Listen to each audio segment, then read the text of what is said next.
मुंहिंजो नालो दिव्या आहे, मुंहिंजे पप्पा जो नालो कन्हैयालाल आहे। मां अहमदाबाद मां हिकु आखाणी थी ॿुधायां हाथी ऐं केवली जी। हाथी ऐं केवली पुराणे ज़माने जी ॻाल्हि आहे। हिकु ॾींहुं हिकु हाथी जो वेर केवली जे मथां अची वियो। भॻवान जी कुदरत केवली तमामु नंढी खॾड़ीअ में उछल करे बची वई।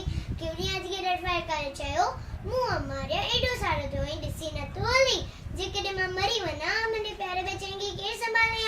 हाथीअ खां वठी खेसि करे चयो, आहीं त तिरे जेतिरी ऐं हली आई मूंखे सेखारियण। हाथीअ पंहिंजी सूंड सां केवलीअ खे त अहिड़ी त फूक ॾिनी, केवली वेचारी हवा में उॾामंदी हाथीअ जे कन में पइजी वई।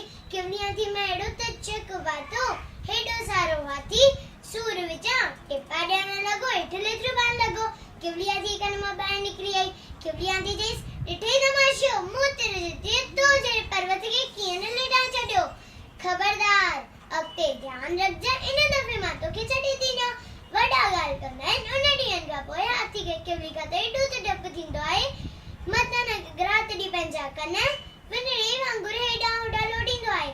खेसि डपु लॻंदो आहे, मथां न केवली कन में पइजी वञे। ॾिठव, कंहिंखे वॾाई न करणी खपे। हीअ ई आहे हाथी ऐं केवली जी आखाणी।